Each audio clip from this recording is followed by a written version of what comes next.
explicar alguns versículos como 1 Coríntios 14, 34 e 35 e Levítico 20, 10 nos dias atuais. 1 Coríntios capítulo 14, 34 e 35, o apóstolo Paulo escreve orientando para que as mulheres permanecessem em silêncio na igreja, ou seja, se elas tivessem alguma dúvida, elas deveriam perguntar aos seus maridos. Bem, para pensar sobre esse texto, essa ordem do apóstolo Paulo, a gente precisa considerar o contexto social em que eles estavam vivendo.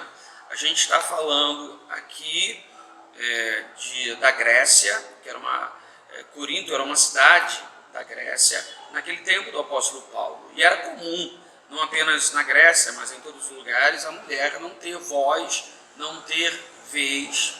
E agora, não significa que o apóstolo Paulo estivesse simplesmente proibindo essa mulher de falar ou de liderar, mas ele estava vivendo em harmonia com esse contexto histórico.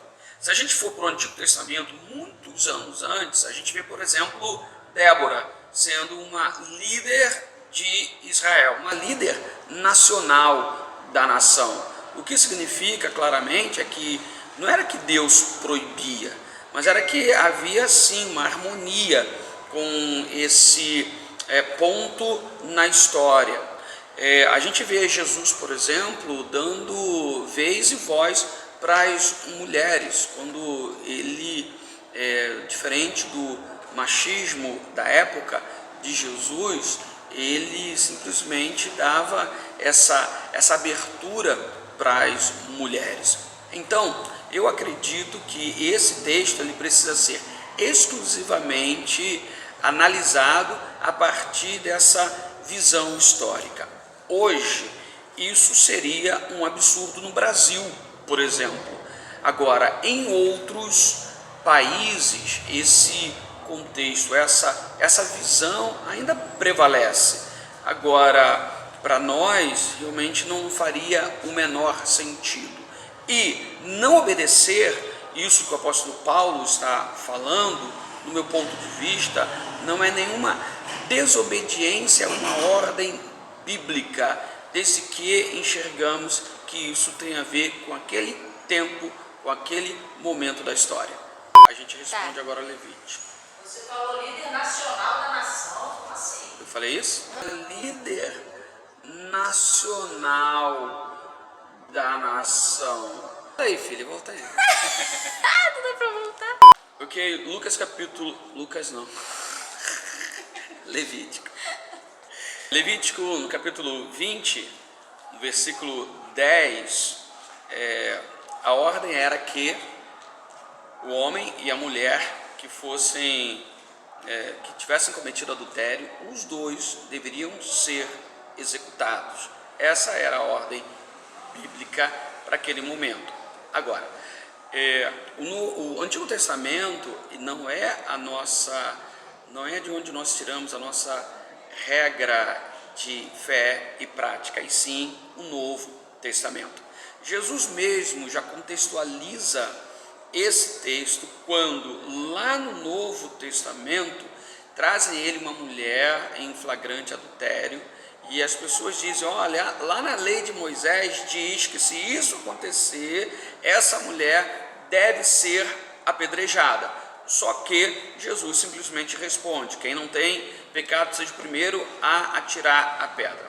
Ali nós estamos em um outro momento dessa história de Deus, em que isso deveria ser encarado de uma outra maneira. Então, Jesus, como todos sabem muito bem, Jesus não apedreja aquela mulher, até porque Jesus conhecia muito bem a intenção daqueles que a acusavam, porque se trouxe a mulher, deveriam também ter trazido o homem, porque a lei diz que tanto o homem quanto a mulher deveriam então ser apedrejados, mas eles levaram apenas a mulher, o que claramente havia interesses por parte deles que eles ali tentavam omitir. Hoje, diante daquilo que o Novo Testamento nos apresenta como fundamento de regra e de prática para a nossa fé, a gente sabe que o que Jesus nos orientou a fazer não é simplesmente apedrejar, seja um ou seja outro, mas tratar com cuidado a fim de recuperar a alma e a vida dessas pessoas. Se um casal se separar, não por traição nem por agressão, e querer casar com outra pessoa, estará cometendo adultério? Essa é uma pergunta que gera algumas polêmicas, mas eu responderia da seguinte forma: sim, o que Jesus afirmou ele comete adultério se ele se separar e casar com uma mulher que a razão não tenha sido a traição de uma das partes.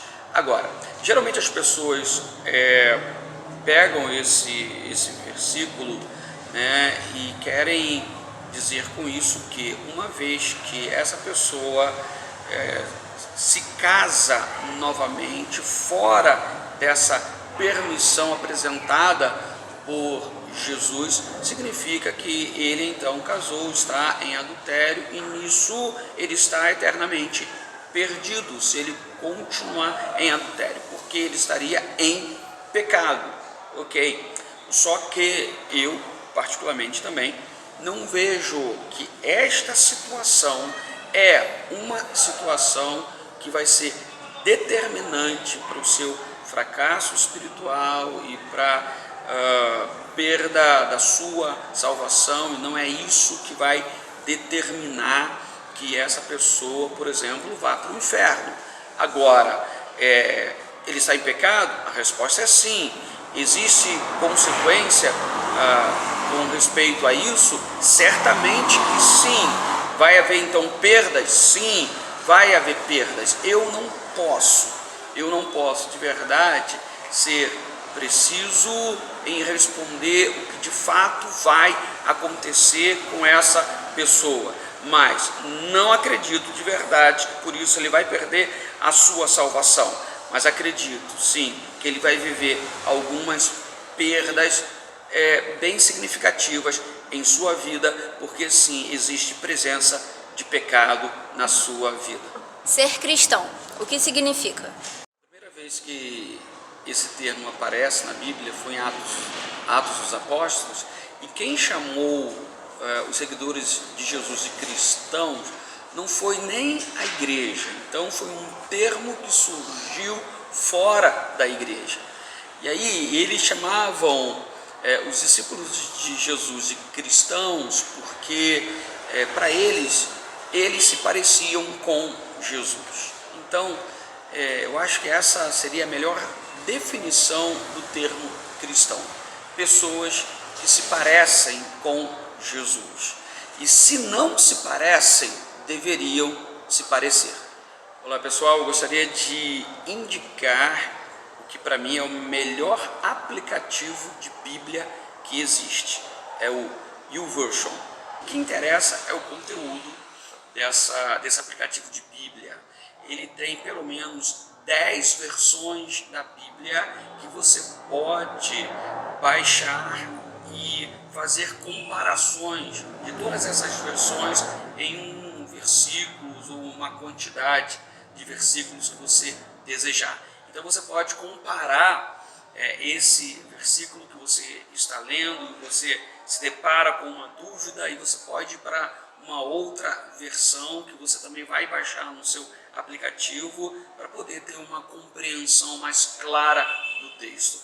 Eu acho que vale a pena, e de todos os que eu conheci, o YouVersion é o melhor aplicativo de Bíblia. Deus te abençoe.